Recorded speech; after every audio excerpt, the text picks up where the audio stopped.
Superintendent. Oh, that's good. Spiral. I moved to Wheeler, and there was no Methodist church, so we went to a Nazarene church, which was in a rented storefront building, and her uncle was the pastor. He ate quite a bit of ham. Yeah, and he ate those Ernie, rolls. crazy. and he was gone in just 2 or 3 months, and Oliver Crane came in as pastor. And I think he pastored there probably 40 Did you get that years. name? Oliver Crane. I've known that church since 1939, and it's on its 3rd pastor in those. How can you do it? The one I that's can't there do it. now is one of my niece's husband, one of my niece's husbands.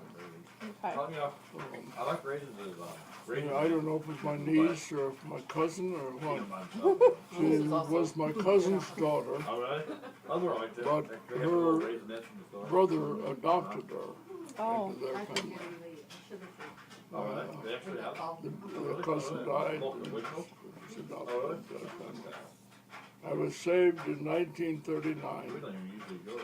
under the preaching of Harold Higgs, an evangelist at Quite a lot of things you get back to. St. Croix Falls, Wisconsin. Powerful. Harold, We what was were- Harold's last name? She was playing the organ, the old pump organ for Sunday school. We got a town. And of course, she caught my eye right quick. But she was only 12 years old or so. Ooh, she was young. I might have She was been very You old. still need to talk to Uh, the teachers, see if they're gonna do a But we started making eyes at each other. And to enhance it, my older brother was going with her older sister, so we got, we had a little advance situation there. Well, we got married in April 3rd, 1942, Draw names. and my older brother was then in service, so they got married in maybe August of that same year. No, you can't. Okay, where do I want to go from there? Our first job was on a dairy farm out of Menominee. Well, there's too many They nationalities. peddled milk religions door to in door. schools these days that they just I had to can't- be in the barn at 3:30 in the morning. Yeah. This And year, I stayed in the barn outside of a Hanukkah little was, I think, breakfast too. time, a little lunchtime, till after 5:30 in the evening. we were talking about Hanukkah. And our was a salary was $60 a month for all those hours. My job was to take care of those cows. That kid water?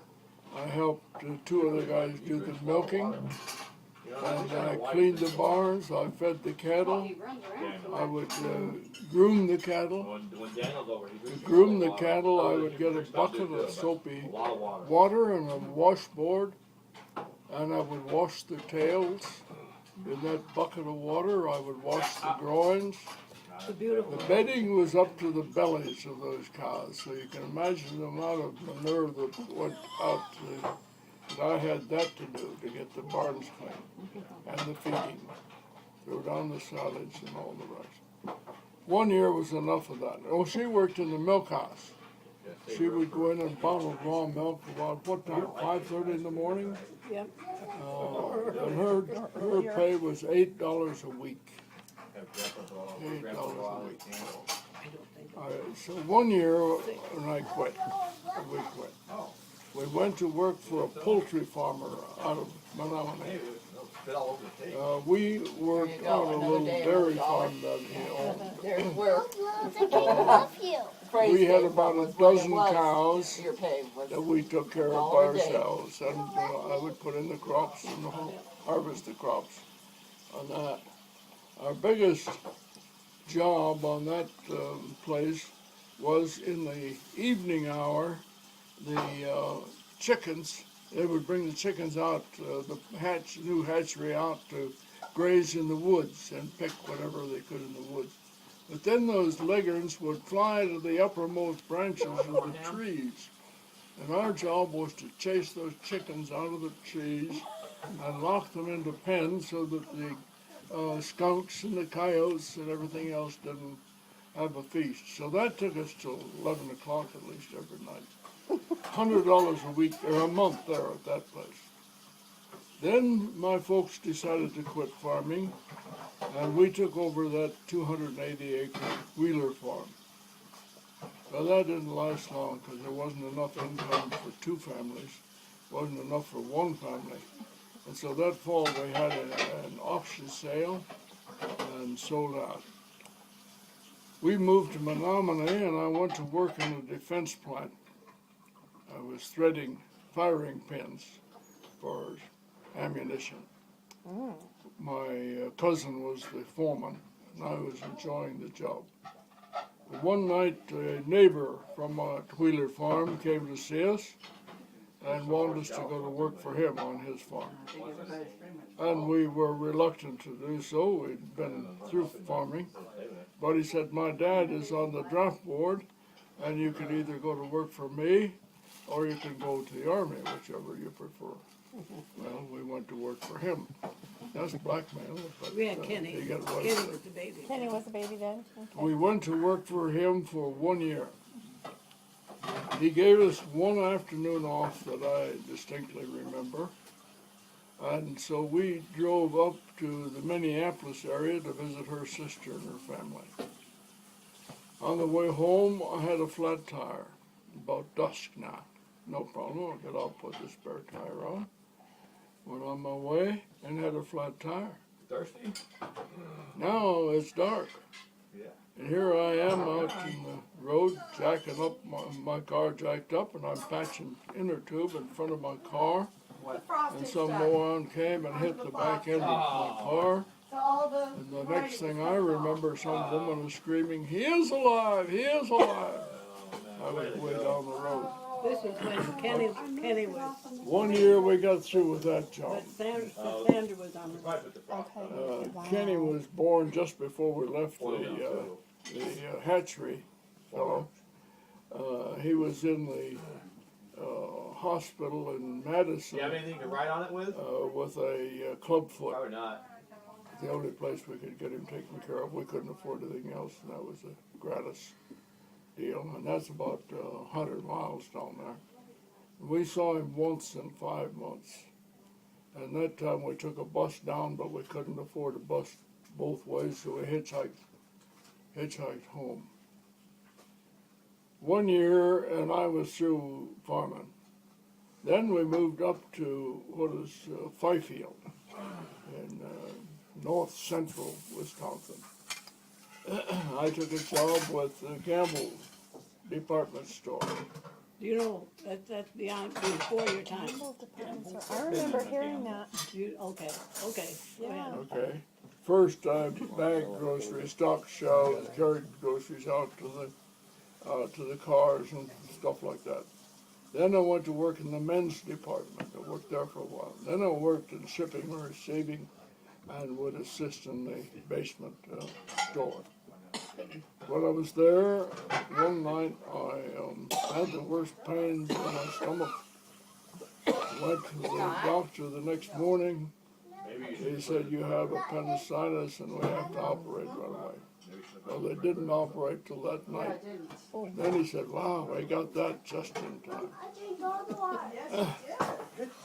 About that time, I decided I was going to have to answer the call to the ministry. And so, I should tell you about the house we lived in. It was in what they call Fifield, Wisconsin, on the banks of the Flambeau River. We could watch the bears come down to fish in the Flambeau.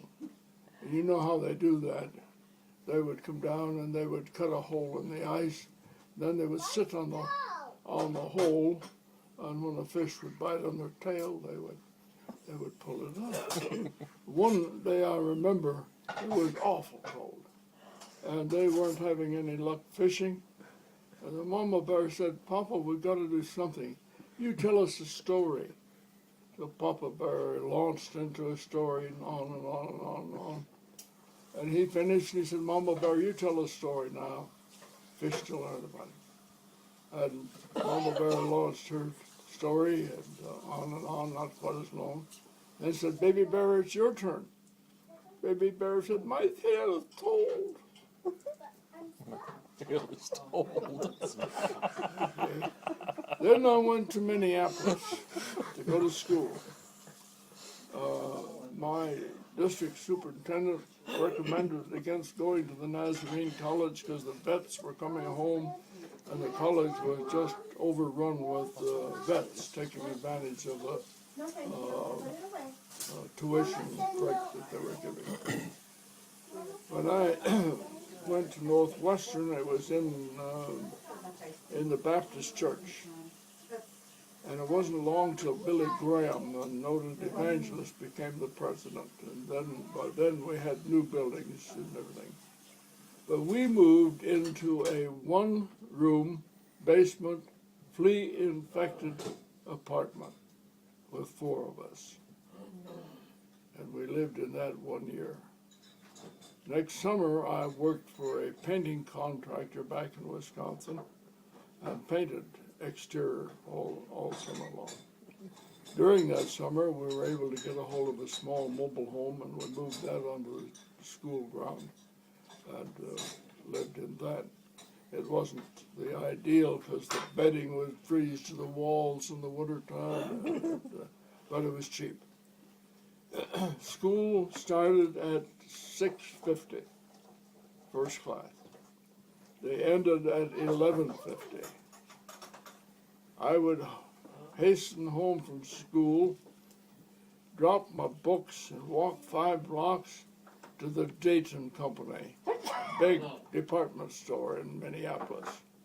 There I would work bussing dishes, washing dishes, maybe serving as a runner, carrying meals, maybe taking orders, what they call a pickle lunch. And I did that till 5:30. I would hustle home, I would eat a bite, and I would play with the kids a little bit and study a little bit. Long about 7 o'clock, I would be picked up by a crew of carpet cleaners, Bates carpet cleaners. And we would go out and we would clean carpets and furniture till as late as 2 o'clock in the morning, mostly in banks or on the showrooms of department stores, that sort of thing. I'd go home and get a few hours sleep and start the routine all over again. I graduated from Bible school in 1949. I took a little church out in Osseo, Minnesota, an independent Baptist church. Well, they were so independent I didn't stay there very long. I fixed up a little place to live out in their education unit. And we were there maybe 5 months or so. Yeah, let me tell you. And then Just a minute, I want to tell a little bit about it. I want to tell a little bit about the education, the apartment. We bought a couch. And the kids always prayed, and Sandra said, and thank you for this hard Davenport. Now you can I finish. didn't get it then. I can talk, but I can't hear. Okay, go ahead. Just Sandra said, thank you for this hard Davenport. So then we contacted the Nazarene superintendent, and he had a place in Portage, Wisconsin. It wasn't a church, it was an opportunity. 3 families had pulled out of the Assemblies of God church, and they wanted us to start a Nazarene church. Okay, no salary, no place to live, nothing, just an opportunity. Well, we first rented a place out in the country, upstairs apartment, in an abandoned nightclub. They still had the bar room and everything there. We had a nice apartment. The only problem was that every other night, about 2 o'clock in the morning, it came a noise that sounded like a cyclone was taking the roof off in the house. The 400, the jet train from Minneapolis to Chicago, went through and made it from Minneapolis to Chicago in 400 minutes. That's why it was called the 400. And that was going at such a speed when it went down right across a little country lane. And just, couldn't sleep. So then we rented a house down in Portage on the Wisconsin River. She went to work in a hosiery knitting place to make us a few bucks. And the district at that time sent in a man with a load of materials, and he taught me how to build, even down to the septic tank. We built a nice little 2-bedroom parsonage, and then when they finished that, the district had stockpiled a tabernacle-type building in Milwaukee, 4-foot sections. And I loaded a farm wagon behind my 49 Plymouth that we bought right after I got out of school, brand new, $900. You can believe that? Brand new car for $900. Okay, but I hooked that hay wagon on and went down to Milwaukee and got a load of material, about 90 miles down there, and hauled it home.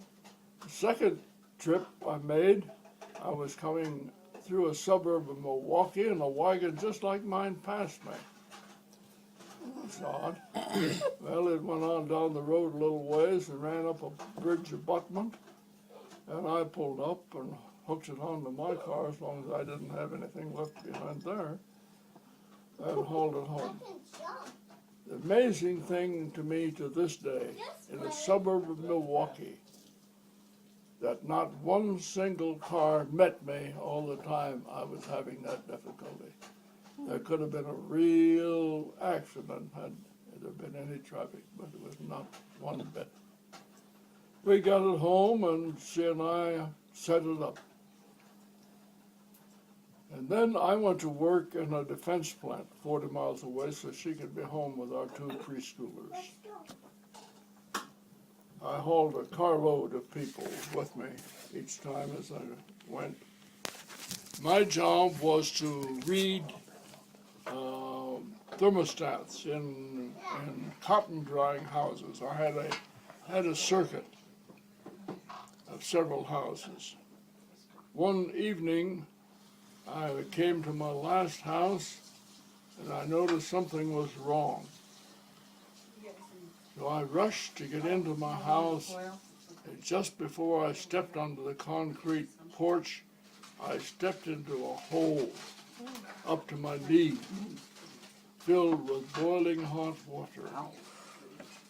Our required garb was white coveralls, buttoning at the ankles, and rubber boots that came off at the knee.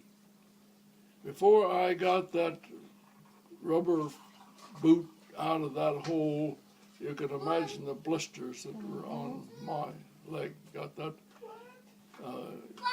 deal pulled off of my skin. But I had to put that boot back on to walk a quarter of a mile to go to the closest telephone and call my superiors. But it turned out to be the best thing that ever happened, because they took me to the infirmary, dumped me off, came and got me the next morning, took me to the gate for a ride home, and they did that for several days. And I was ready to go back to work. They fired the manager of what they call the breaker and blender house and gave me that job. And I had that job as long as I was there. That job was simple. They would bring us in some powder, cotton, dry cotton by tram, bring us in several barrels. We would unload those several barrels of cotton and wheel them across the floor and into the elevator and up to the second floor, dump them into a huge mixer. Then we would add an appropriate amount of carbon black and mix them, and go take the barrels down on the first floor and fill them and ship them out again, and that was our repetitious job. When I left, they told me I was leaving way too soon, but I kept that job until we finished up.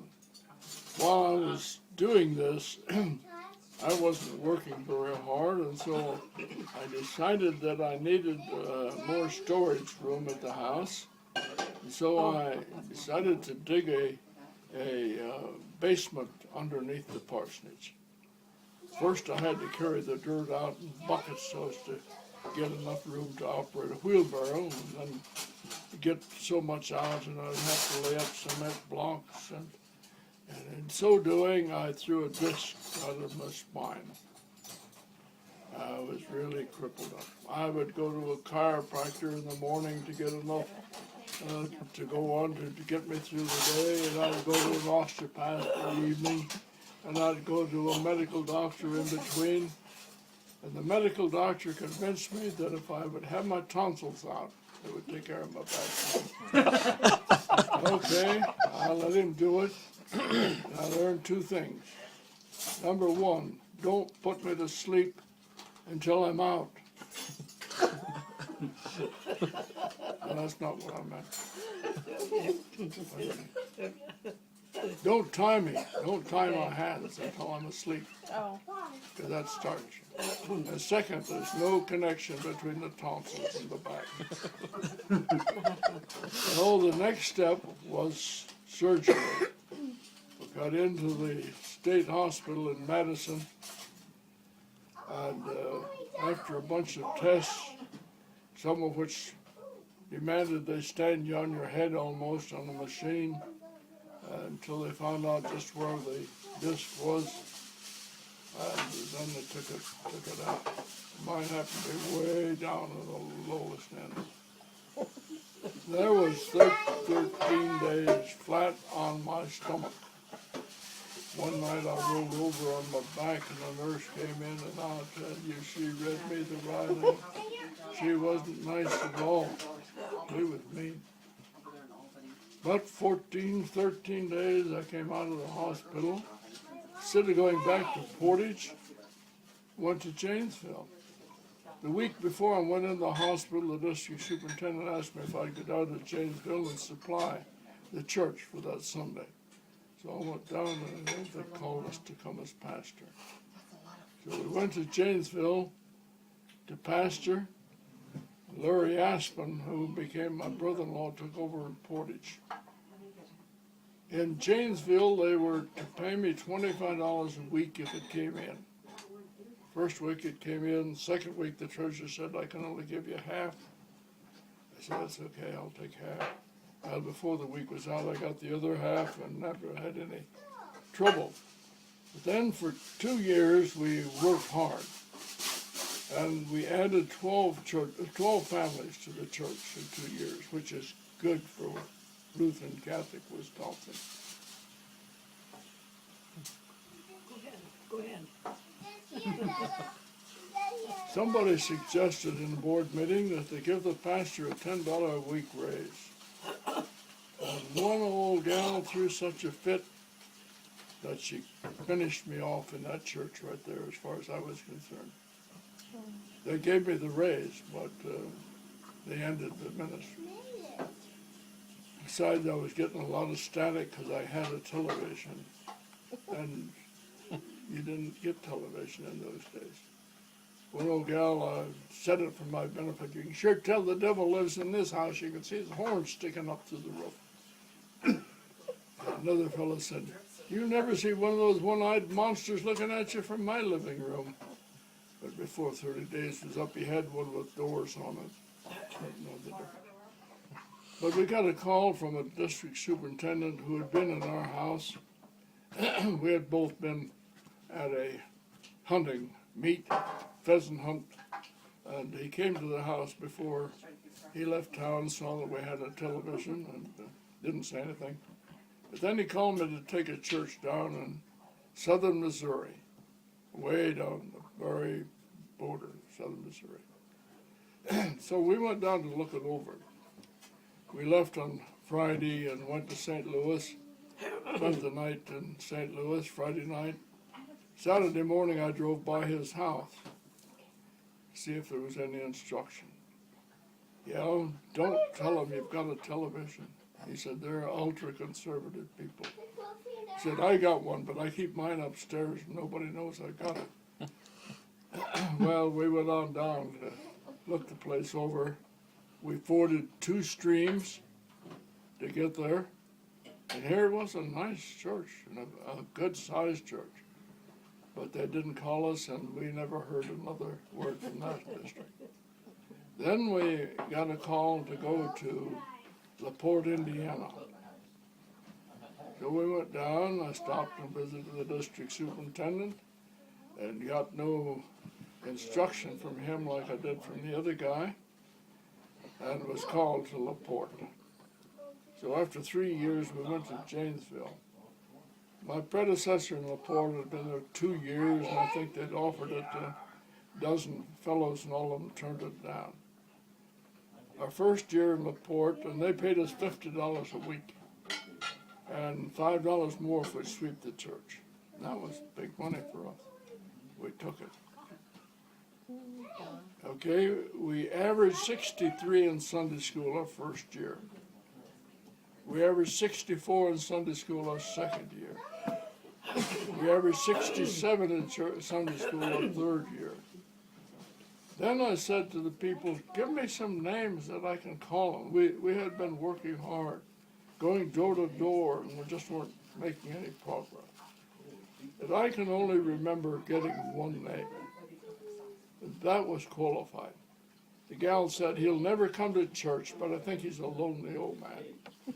Well, I wasn't in the business of entertaining lonely old men, so I didn't go to see him for quite a while. But one night I was going out to make a call in the hospital. I said, I'm going to go by and see that old man tonight. So I drove by his house, and here he was sitting in the window, in his rocking chair, no shirt, no shades, but I could see a dozen or more other people messing around in the house. So I said, well, I'm not going to do now, I'll go to the hospital. The people I called on in the hospital were new members, people that I'd been pretty hard on. And so I had cement relations there. They'd come to town and came at Sundays two and didn't come back. I inquired about them, and somebody said, oh, they're going to the Wesleyan Methodist Church. Well, I said, that's a nice church. Yeah, but you should see how they're running your church into the ground. No, next morning I was in my car and out to their house. I went 10, 12 miles. Knocked on the door and went in. They're missing you in church. Oh, yeah, we've been going to the Wesleyan Church. I said, I heard that. You know what else I heard? I heard you've been running my church into the ground. And I didn't appreciate that. Well, make a long story short, they were in our church the next Sunday and became very stalwart members. And now I'm cementing relations with them. So I stayed till they flickered the lights out at 9 o'clock. So I went back by the old man's house, same scene. He's sitting in the window, he's rocking chair, no shirt, family milling around all over. Of course, I didn't know they were family or who they were. So I went home. I watched, well, I played with the kids for a while first, but then I watched the 10 o'clock news. I watched the weather. I said, I got to go back and see that old man. Never did such a crazy thing in my life. So here it is, printer 10:30, I'm knocking on his door, because I said, I'm not going to keep this up all night. Well, one of his daughters answered the phone. I told her who I was. Come on in. So I went in and visited with the old man a little while. And I got down alongside of his rocking chair and I prayed for him as fervently as I ever prayed for anybody. And when I finished nearly 11 o'clock, I see the old man was crying. Oh, I forgot he was chawing tobacco beside. So it wasn't a very good thing. And I said, boy, I sure got through to him, didn't I? Then he said to me, I wish you'd go to the hospital and see my sister. Oh, I said, I'll be glad to do that. I'll drop by tomorrow afternoon. Again, I was checked. I said, you think I should go tonight? He said, I think you should go tonight. So now at 11 o'clock, I'm driving across town the other direction to the Catholic hospital. His sister ushered me up to the third floor, and here's the guy's wife and his sister. And I talked to her and prayed with her as earnestly as I did with her brother. When I left at 11:30, she told me that she believed and was a Christian. And I couldn't figure out why the emergency, because she was as lucid as she could be, but I told her. Next morning I found out. We were eating breakfast, the phone rang. The lady died overnight. Would you have the funeral? I had the funeral. And from that, we jumped to 97 in Sunday school the next year. We jumped to 114 in Sunday school the next year.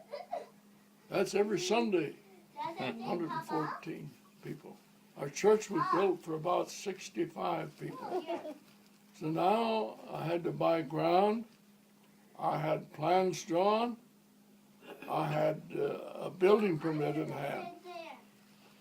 And I said to the board, I'm not in any fit condition to start a building program. I haven't taken one single day off since this thing broke 2 years ago. I need to have a little vacation before we start to build. So I drove out to Ogden, Utah, where my sister and her husband were pastoring. He was working during the week, but on Saturday we got in the car and drove over to Nevada to a scout camp where they were holding a district camp meeting.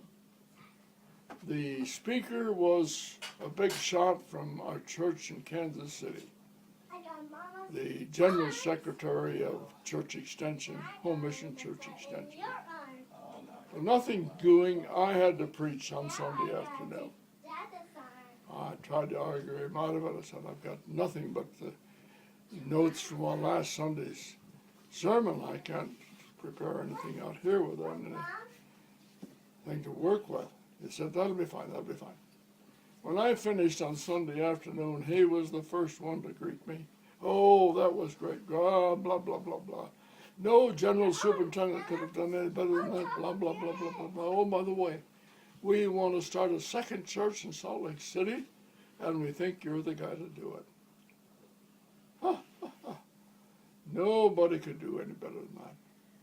I didn't jump on it. He said, we'll give you a grant of $2,000, and we'll loan you $20,000, and we want a church in Salt Lake City.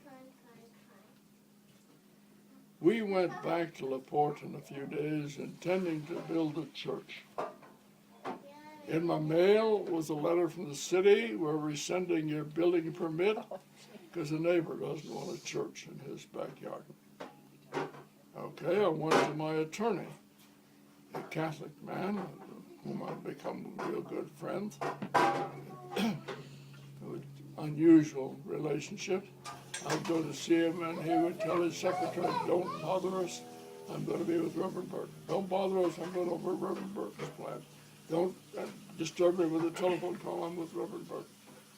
And we had a good relationship. So I went to him with a letter from the city, and he said, you can build a church any place you want to. He said, when I get through with this trial I'm in, I'll get that building permit for you. So he went back to his trial. He was giving his summation to the jury. He said, Your Honor, I don't feel well. I wonder if I could have a brief recess. Well, come on into the chambers. He died right there on the courtroom floor. I said, we're going to go to Salt Lake City. Simple as that. So we went home. I resigned, but I had to give a 30-day notice.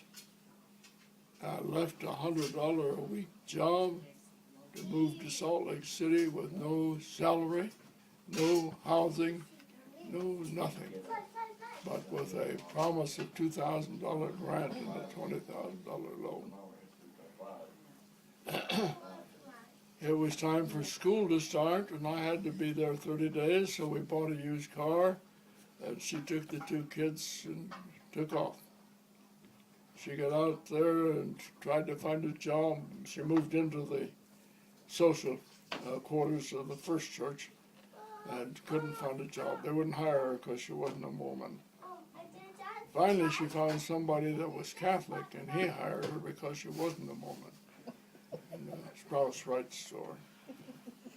A month later, I moved to Salt Lake City. Well, she found a job in that Sprouse Wright's, and so I was free to shop for ground. And I 65 found cents an hour. a big piece of ground fronting on two streets. And on one side was the Jordan River. On that piece of ground were 3 army barracks, medical units. One was in bad shape, so I tore it down. One I moved to the back street, which was a dead-end street, 1099 west and south, and I built a parsonage out there. Nice parsonage. Stripped all stuff out of it and new parts and new partitions and new oak cabinets and carpeted floor, put new roof on, put aluminum siding in the outside, and had a beautiful parsonage, most beautiful parsonage on the district. 3-bedroom, 2-bath. Then I took one unit and I moved to the front lot, and we built an addition on it and stuccoed the whole thing. Stripped it and put maple paneling on the sanctuary part and stuccoed it.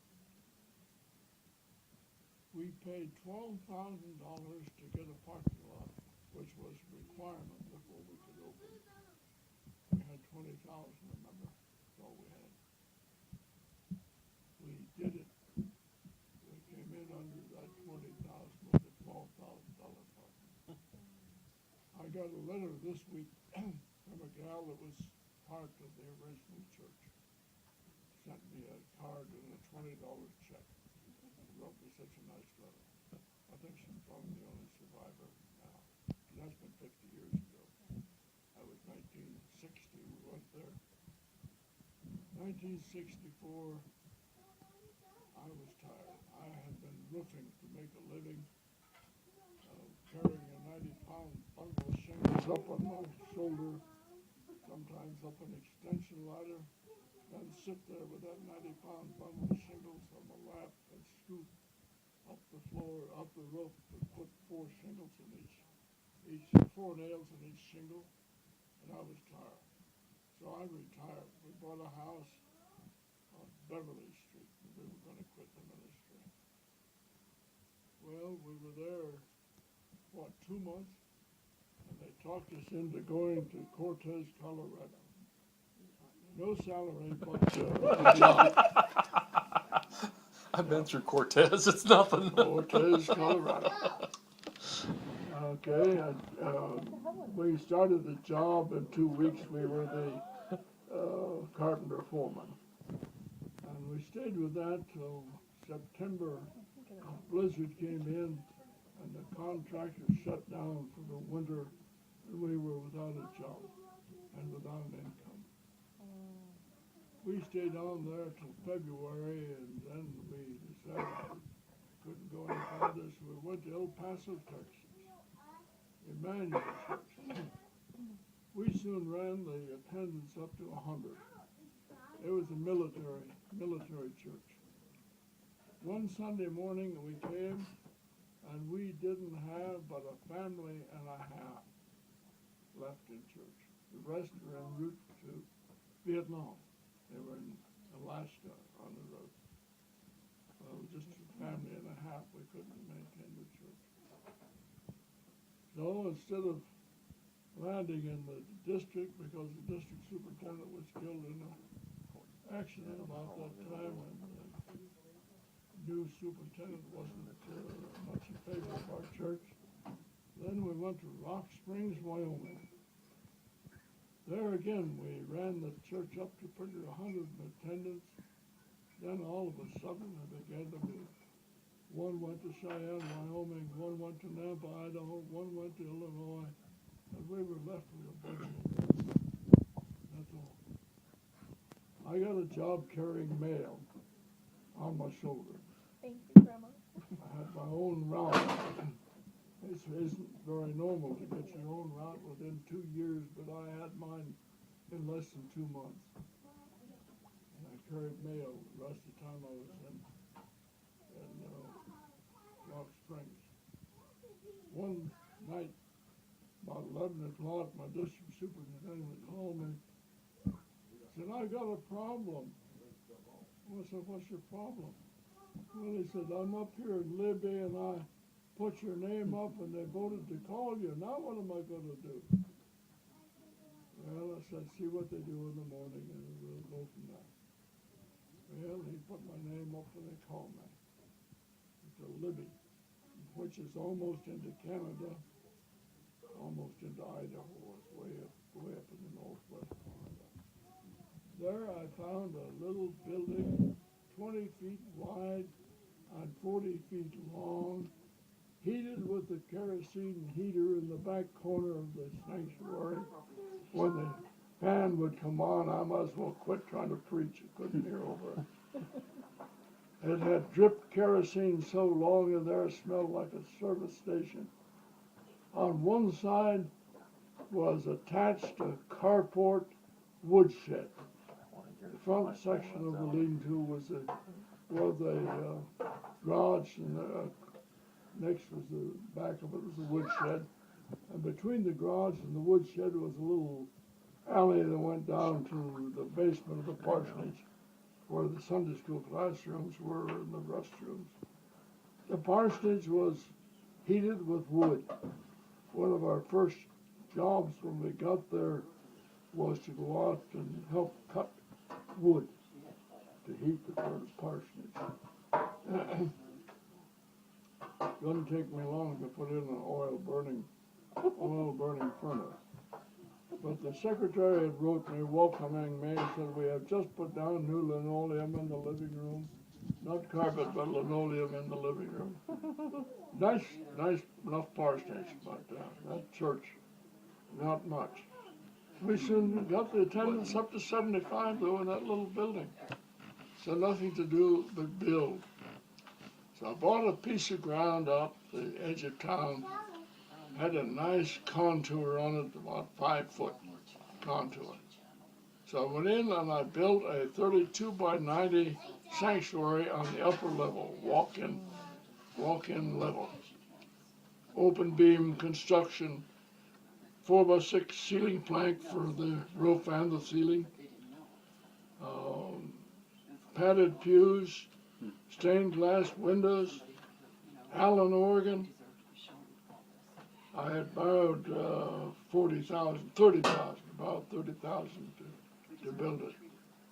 Then I went down on the lower level of this contour, and I built a daylight basement, 32 by 90, 2-story. Put a nice kitchen in it, and a nice area for fellowship, and a lot of Sunday school classrooms, and had it stuccoed. And we lived in that at the time that we were there, and my successor lived in that. We were there 4 years. Got that all built for 30,000. So then the district superintendent, well, one night he was new, and he had put my name up in Casper Church, which was the biggest church in the district.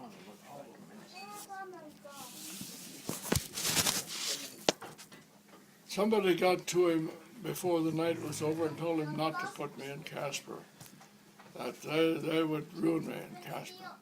So he met the board the next morning and rescinded my name in Casper. And he wanted me in Helena anyway. So he got me to go to Helena, because they needed to relocate. Helena, I bought a nice piece of ground out to the new suburb across my new high school. I put up, education unit, 32 by 90 education unit, and a couple wings off of that. But I had a hard time getting a building permit. They wouldn't talk to me at City Hall. They'd see me coming and they'd turn and run almost. And I would keep going back. And finally they broke down and gave me a building permit. I put up that 32 by 90 education unit, and with a couple of wings on it, one in the front and one in the back. One in the back became the adult fellowship room. One in the front housed the restrooms, the entrance, furnace room, and the ballroom. Then I went back to get a permit for the parsonage. Building inspector saw me coming and he said, "I know what you want, come on in." And I had my building permit for the parsonage in 5 minutes. And I said, "Now tell me, what's the difference here?" I said, "Before you wouldn't give me the time of day.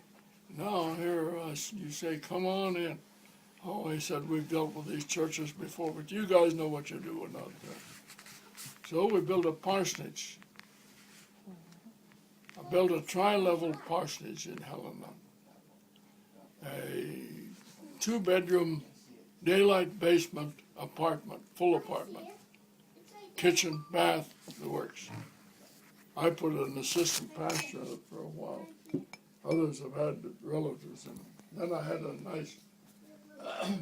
nice ground level, 2-car garage, nice covered patio, very nice unit for $40,000. I put an assistant pastor in it for a while. Others have had relatives in it. Then I had a nice ground level, 2-car garage, nice covered patio, very nice unit for $40,000 indebtedness. And we were there 4 years, and I said, "I'm through building, I want something else." "Well, we can put you up here in Montana, but they need to move across town." "No, I'm not interested in that." "Well, we'll put you in Rock Spring or Green River, Wyoming, but they need to move the church over where the parson." "No, I'm not going to build anymore." Well, just before we left, the district superintendent wanted me to go to Cheyenne to meet the church. They wanted to relocate, and they wanted permission to get a pretty heavy loan. And so I met with the church. They read off their program, and I told them no, they couldn't do it. I was secretary of the church extension board, and I had the authority to deny them that right. So they were very unhappy with me.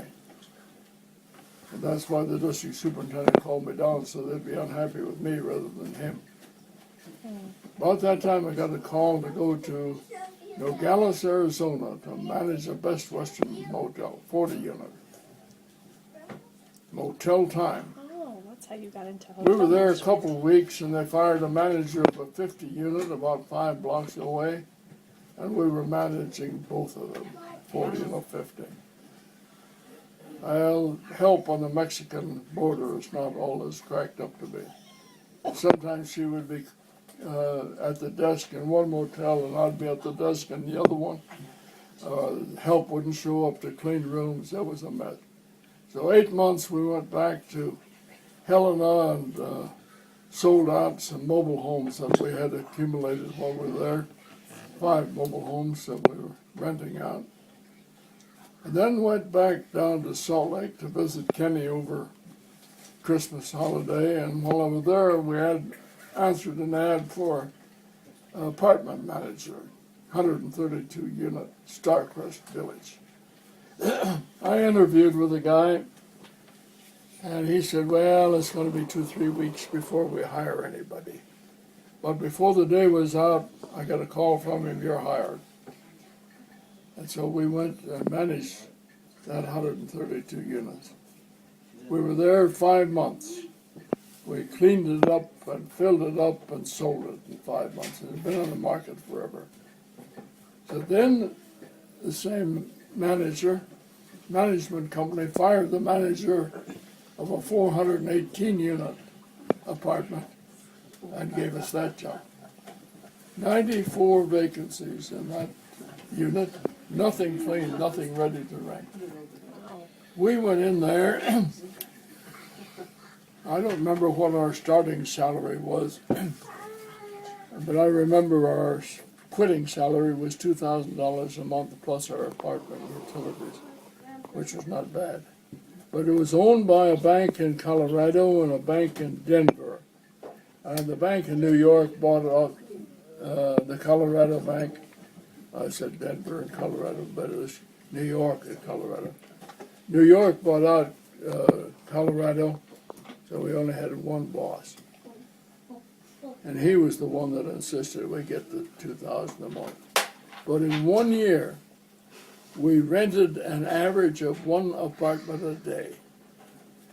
We hired a full-time mother-daughter to clean. We hired a full-time painter. We hired a full-time carpet cleaner.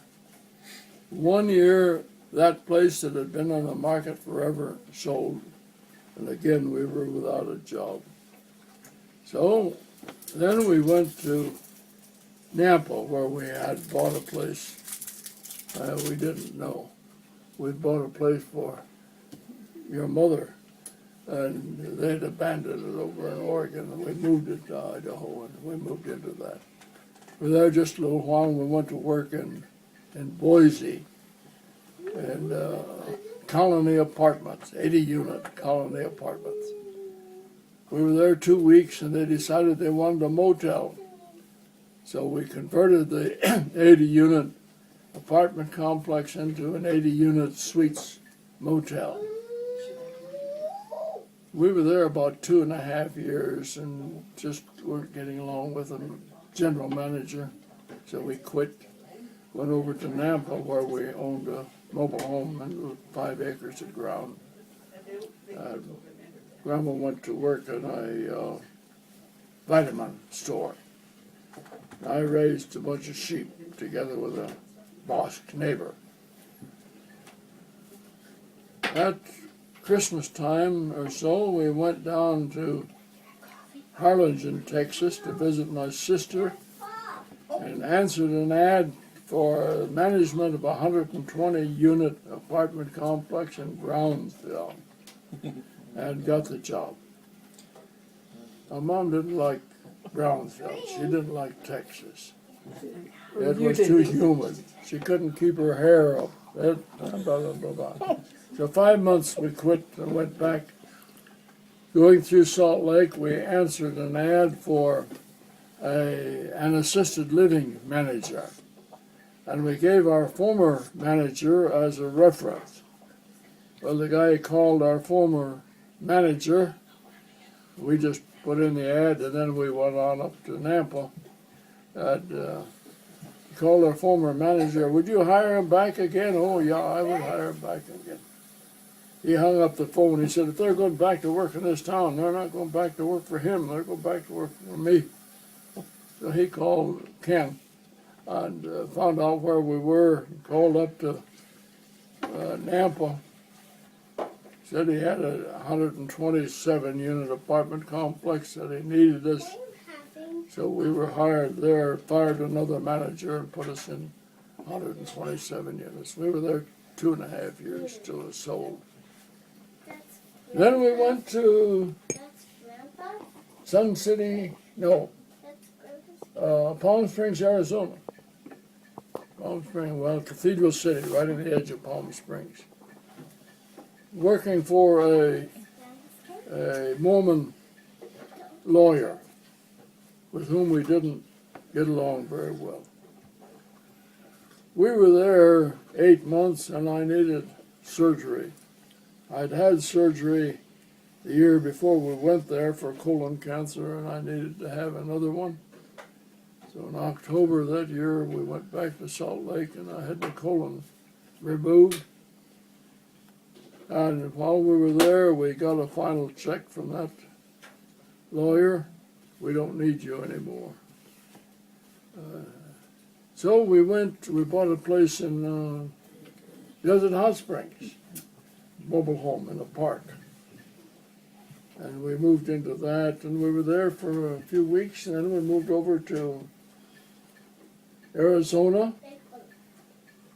We were in Pleasant Valley, part of Paradise. Paradise.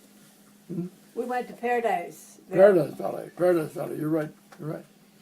We were there for a year probably when we got a job out to Lincoln City. What was the name of that mom and pop? Bel Air. Bel Air. Bel Air. The Bel Bel Air Air. Motel. Bel Air Motel. 17 units. Was it dumb? We did everything. We did everything. We rented the rooms, we made the beds, we washed the clothes, painted the buildings, whatever.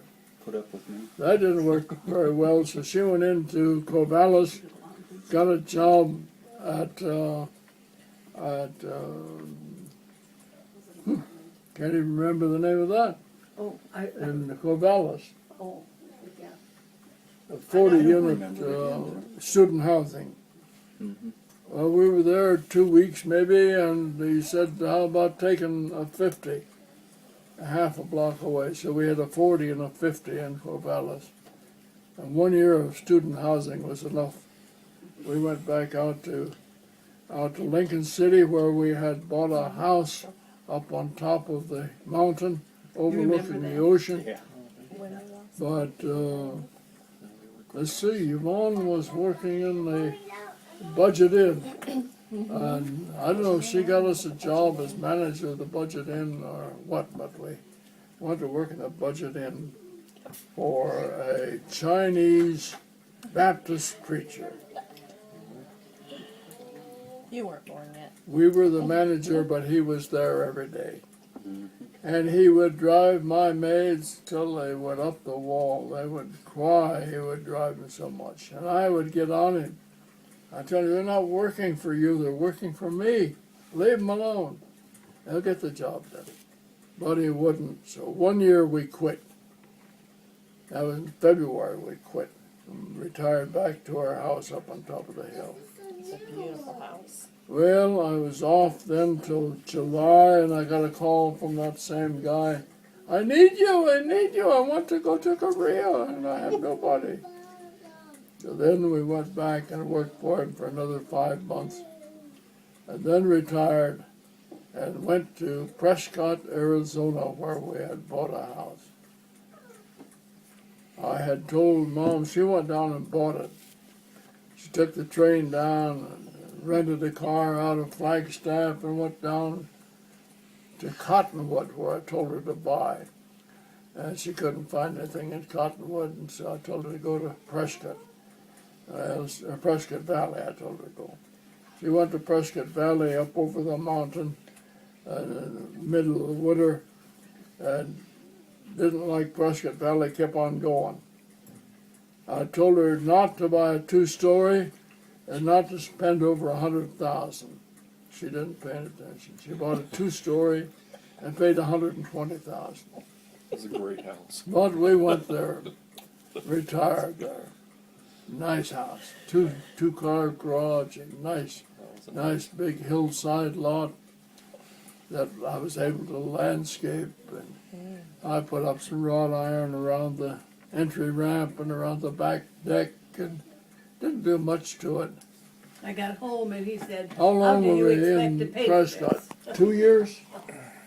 How long were we in Prescott? 2 years? 4 years. 4 years. And then we sold it for $30,000 more than we paid for it. And moved to Desert Hot Springs, California, to a mobile home park where you owned your own ground. Natural hot water. 3 hot tubs. It had to cool the water in order to get into them. They were that hot, naturally. We moved into Camino Marisol and Fairway. We were there 4 years and sold it.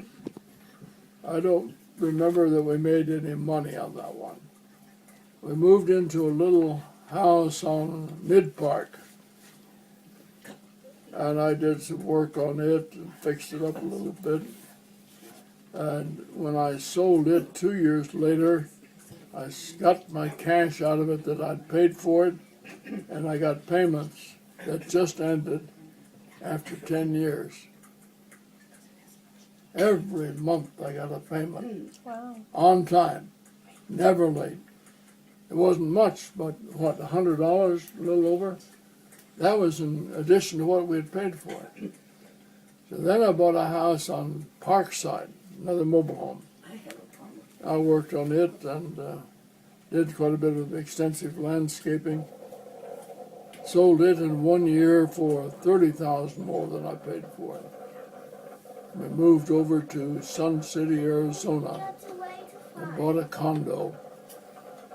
Nice 2-bedroom condo. We didn't have to mow lawn. We didn't have to water lawn. We had just a real nice little spot, nice patio. I did little landscaping and stuff like that with cinder block and fixed it up a little bit. Paid $78,000 for that.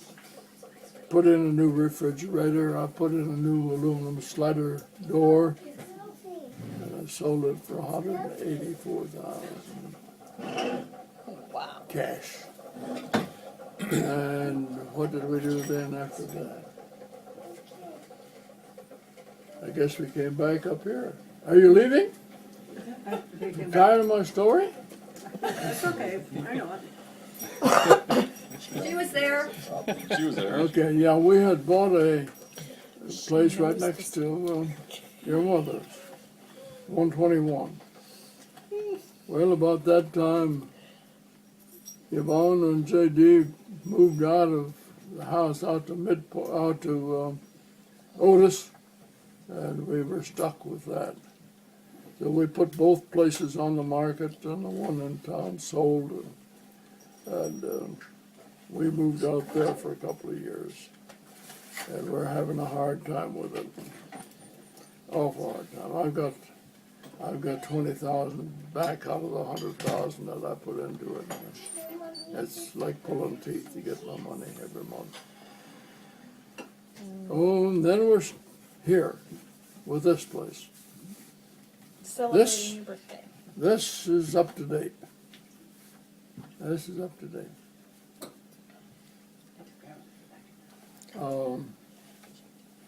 Let's see, I had, as I said, the colon cancer surgery in 82 and 83.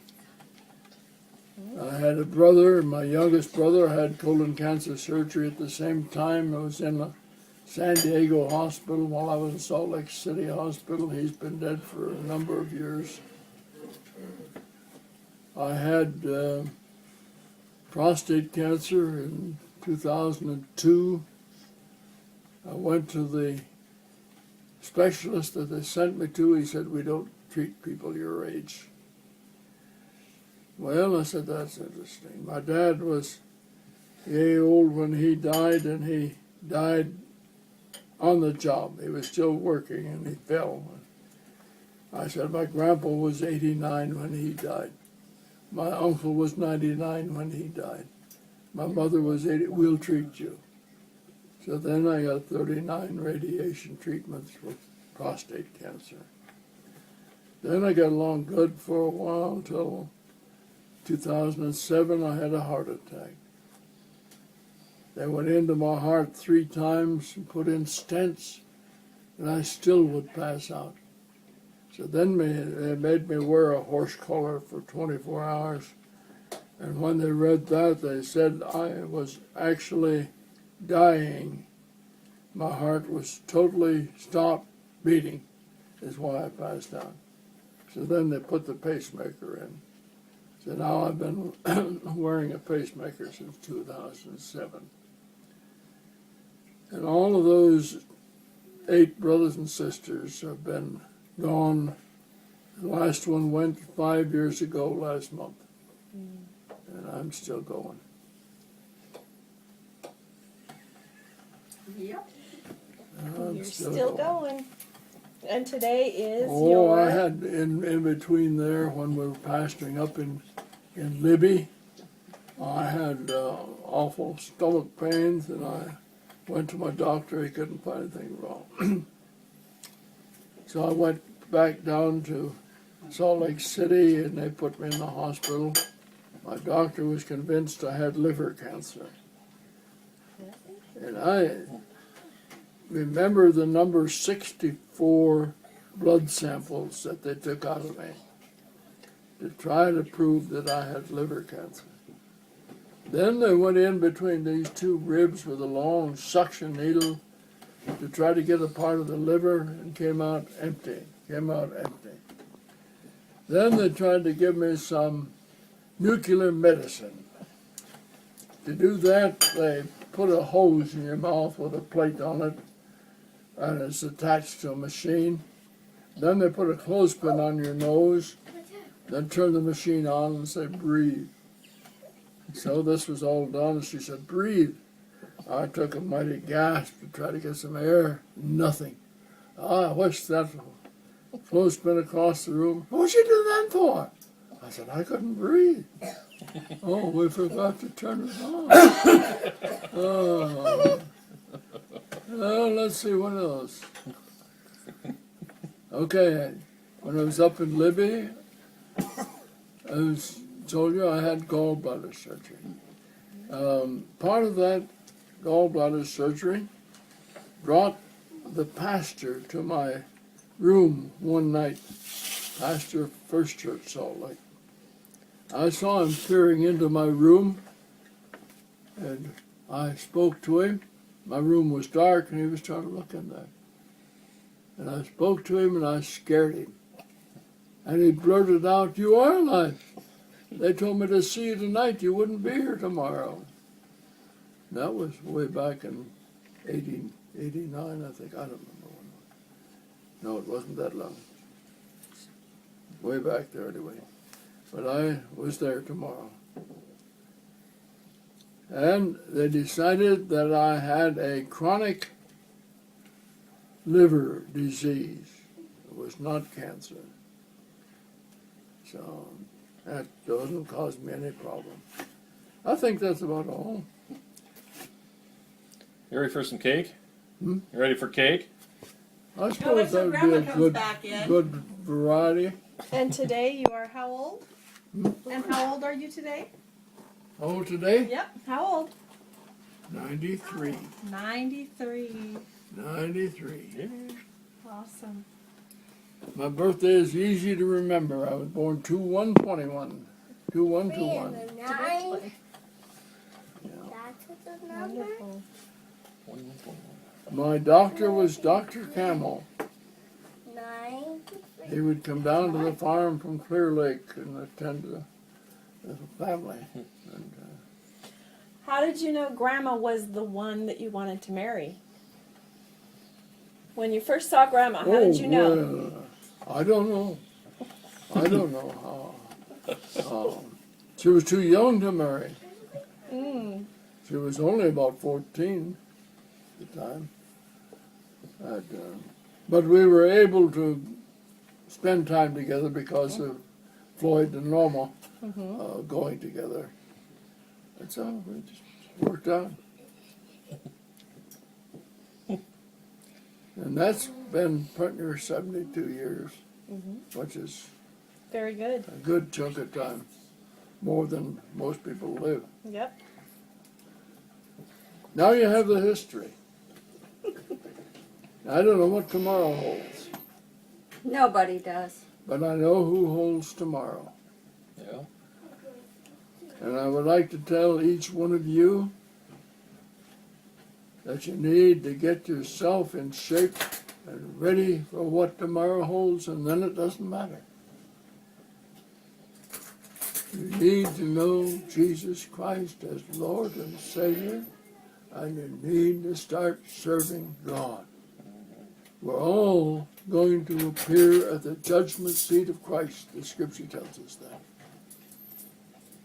And it says, today is the day of salvation. Now is the accepted time. We don't know about tomorrow.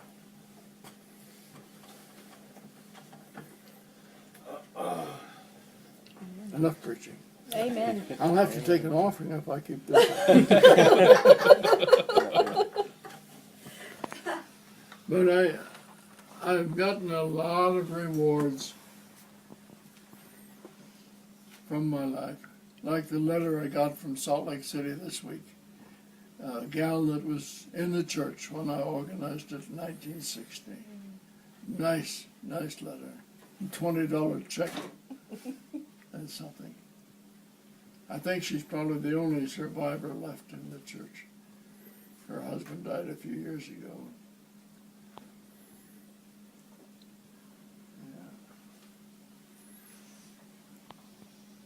Where would